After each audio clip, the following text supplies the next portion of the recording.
provide for an exception to a limitation against appointment of persons as Secretary of Defense within 7 years of release. All of us recognize the unique, indeed historic nature of this nomination. General Mattis enjoyed a long and distinguished career in uniform, but current law would bar him from serving as Secretary of Defense for 3 more years.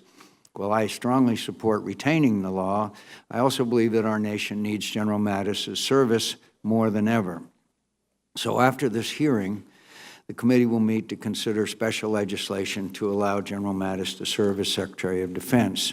If confirmed, General Mattis would have the honor of leading a team of Americans who represent everything that is noble and best in our nation. The views of the nominee in terms of what is his or her, in this case, his experience. What does he see as the...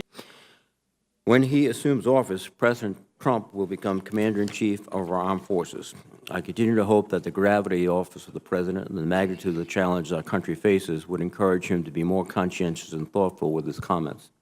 However, in the 2 months since his election, President-elect Trump has made a number of defense-related policy statements addressing North Korea's ICBM capability, our trade relations with China, and an expansion of U.S. nuclear weapons. Most troubling is the President-elect's repeated praise for the leadership of Vladimir Putin and his seeming indifference to Russia's efforts to influence the presidential election.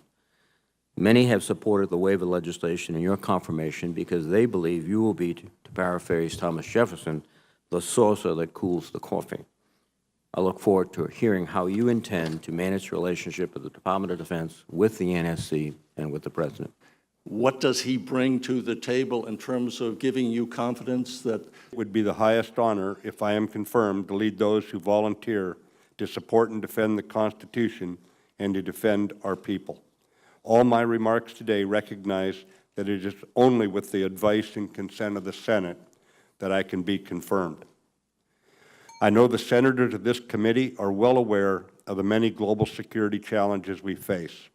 We see each day a world awash in change. Our country is still at war in Afghanistan, and our troops are fighting against ISIS and other terrorist groups in the Middle East and elsewhere. Russia is raising grave concerns on several fronts, and China is shredding trust along its periphery. Increasingly, we see islands of stability in our hemisphere, democracies here in Europe and in Asia under attack by non-state actors and nations that mistakenly see their security in the insecurity of others. Our armed forces in this world must remain the best led, the best equipped, and the most lethal in the world. These demanding times require us to put together a strong national security team here in Washington. If confirmed, I will lead the Department of Defense and be a forthright member of that team.